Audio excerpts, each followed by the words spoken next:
Has Dr. Song explained what we're dealing with? Doctor, what do you know of the weeping angels?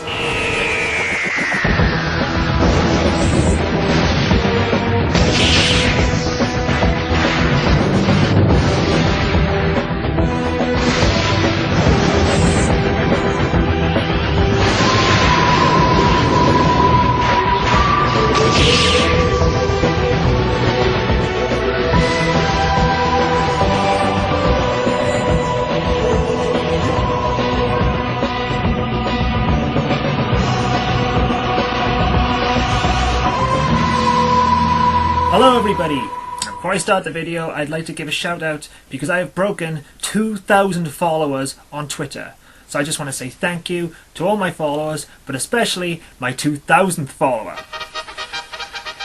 Yeah, they both took credit for being my 2,000th follower, so they both get a shout out. Yay! Keep following me. If you don't, you'll end up seeing me like this. And like this. Oh my god! Because if I end up with less followers than Lisa off Team Nostalgia Check, that is the fate that befalls me at MagFest, if I can go. Now of course, if it befalls me, it befalls you, because then you have to see me looking like that, and I understand that's going to be a fate worse than death for a lot of you people. So please, follow me on Twitter. Tell your friends to follow me on Twitter. Tell your parents to follow me on Twitter. Tell your aunts and uncles, nieces and nephews to follow me on Twitter. Tell your ex-girlfriends and ex-boyfriends to follow me on Twitter. Because it needs to happen. I do not want to put you through seeing me in a corset and fishnets with straightened hair. Please, do it for me. Do it for yourself. Do it for your country. Oh yeah, I've got a video to do as well. So carry on. Well, I like the Weeping Angels. The Weeping Angels, a statue. Wait. I'm not doing a video in that style. That sort of viewing style belongs in the past, along with anyone who uses it. Well, motherfucker. For those of you out there who caught my top 10 11th Doctor moments, which you can view now on thatguywiththeglasses.com, Sidle! You might remember a tease I put into one of my rankings hinting that I'd eventually make a video about the Weeping Angels. And if you're watching this video, you'll know that I have indeed made said video about the Weeping Angels. Some people probably forgot all about that little tease, so this video will come as a pleasant surprise to them, while others nagged me, not naming any names, on Twitter and Skype about doing this, so here it is. Happy! But, what are the Weeping Angels? A weeping angel, Amy, is the deadliest, most powerful, most malevolent life form evolution has ever produced, and right now one of them is trapped inside that wreckage, and I'm supposed to climb in after it with a screwdriver and a torch, and assuming I survive the radiation long enough, and assuming the whole ship doesn't just blow up in my face, do something incredibly clever, which I haven't actually thought of yet. That's my day. That's what I'm up to. Any questions? The Weeping Angels, brought to life from the mind of current Doctor Who showrunner Stephen Moffat, the god of all things good and pure, and anyone who disagrees is an idiot, and is stupid, and I hate you. This is sarcasm. Are one of the newest Doctor Who enemies, and quite frankly, as far as I'm concerned, the Weeping Angels are the best Doctor Who villains ever created. Everyone has a favourite. The purists have theirs, the new blood have theirs too. But the best thing about being on the internet is that everybody has an opinion and everybody respects each other's opinion. And they never call you out for disagreeing with them.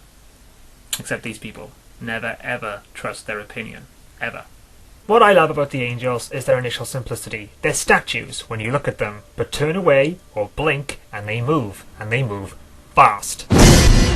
It's a genius concept because we see statues everywhere, and one of the things I've always enjoyed about Doctor Who is how it can turn the ordinary and mundane and actually make it scary. Their appearance is simply that of a stone angel, as the angel can't move when something is watching it. When they do move, they change from their angelic features and basically vamp out. At the time of this video, the angels have made 3 appearances in Doctor Who, with a 4th hinted from the second half of the Series 6 trailer. Now okay, the smart people out there are probably going to say, but it's easy to beat them. You just keep one eye closed, one eye open, and alternate. Okay, try that. Eventually you'll find your eyes do have to blink to reset.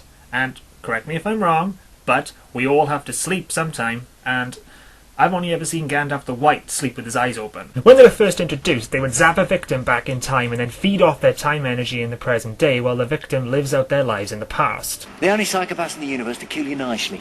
They also have the ability to take out lights in an area, which would allow them to move without being seen.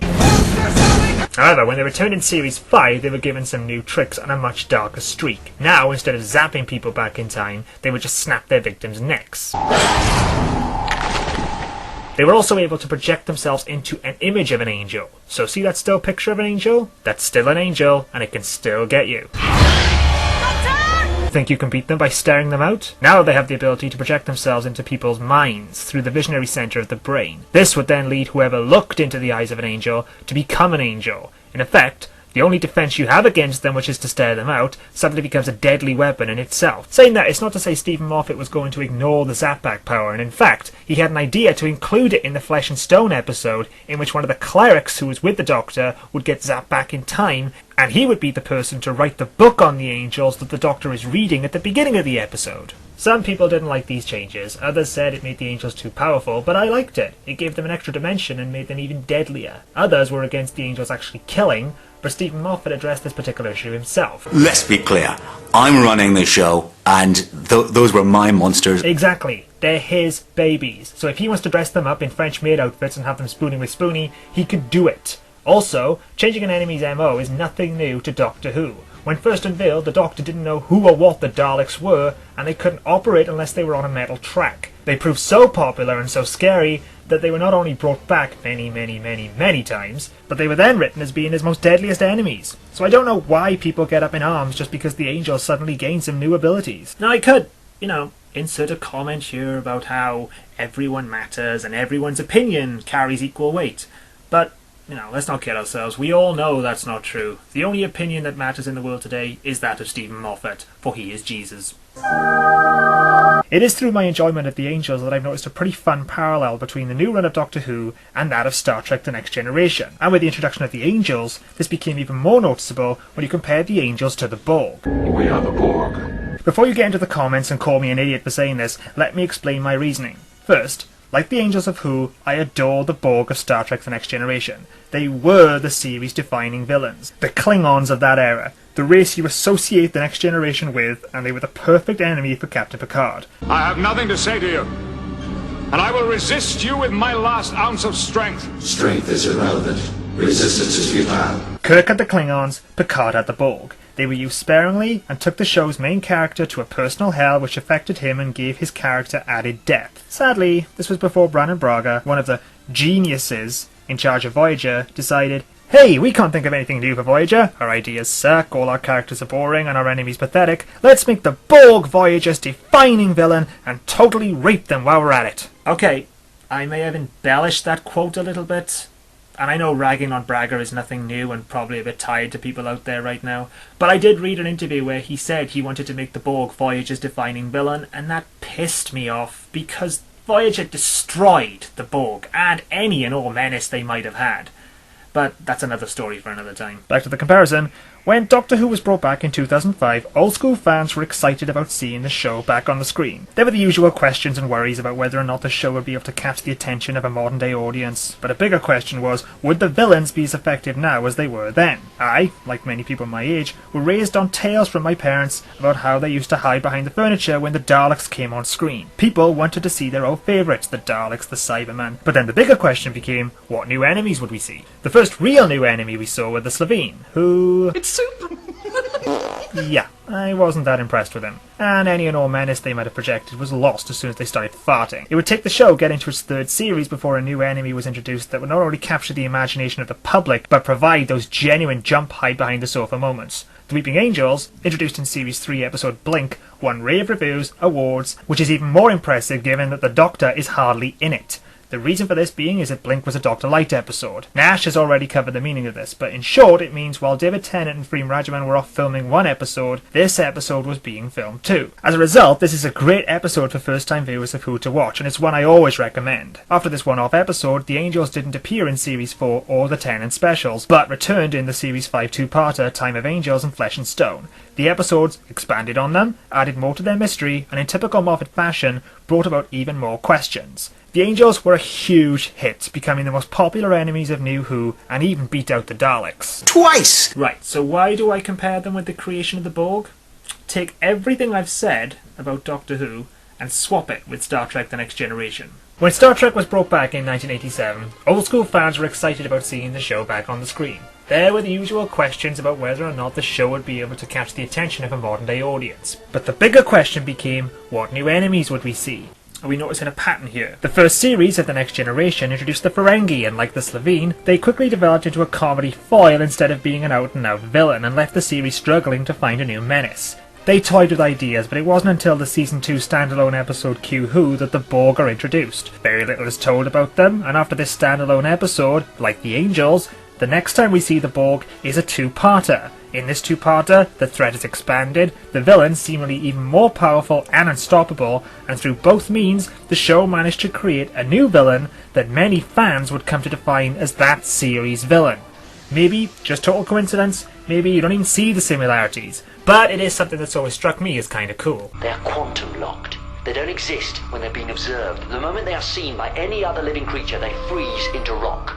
No choice, it's a fact of their biology. In the sight of any living thing, they literally turn to stone. As far as the Angels go, I know there are people out there who don't like them, which is fine. Everyone is entitled to their own opinion. Some people find them too limiting, others find them too powerful, others hated that they moved in flesh and stone. Now, through the Angels' first episode in Blink, the episode plays off the notion that the Angels can't move if someone is watching them. So in Blink, they can't move because we, the audience, are watching them. I like this, as it creates a nice fourth wall moment for the audience and Doctor Who. However, if the Angels were to become a recurring villain, it was something that needed to be altered, which is why I don't have a complaint when the Angels finally did move. Don't blink. Don't even blink. Blink and you're dead. They are fast, faster than you could believe. Don't turn your back. Don't look away, and don't blink. Blink, like I said, is the perfect episode for Doctor Who newcomers to jump into. With very little Doctor, it's left to Kerry Mulligan to carry the show, which she does an excellent job of, managing to be tough, resourceful, and likeable. All the things she wasn't. Top 10 Rose moments, coming April the 1st, 2012. The episode does have the usual time-bending mechanics that have become synonymous with the show these days. Wibbly-wobbly, timey-wimey stuff. Which some people like, and others hate. But it also has some truly terrifying moments that make it a very memorable episode.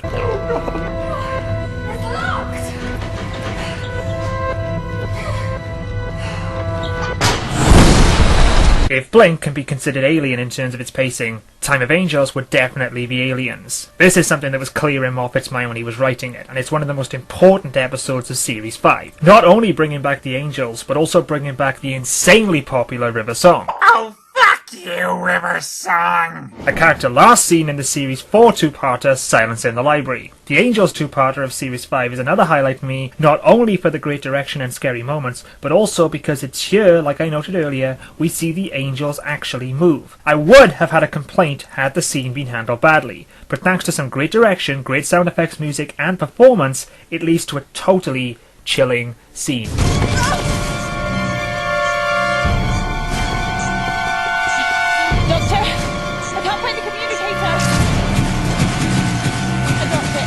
I'm not exaggerating, I've actually seen people reach and change the channel because they are so freaked out about what they're seeing on the screen.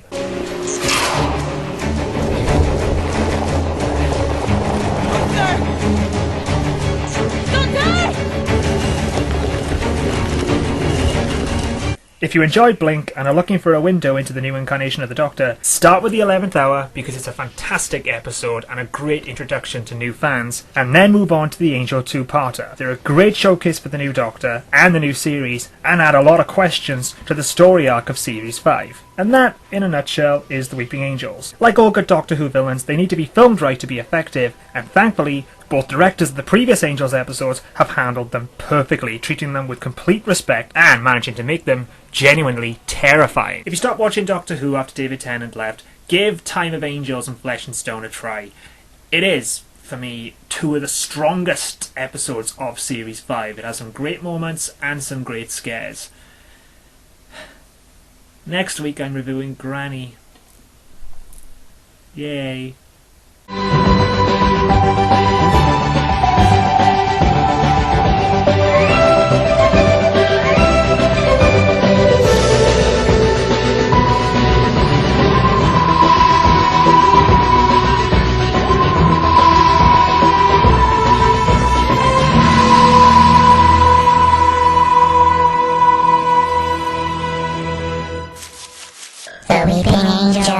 Don't blink.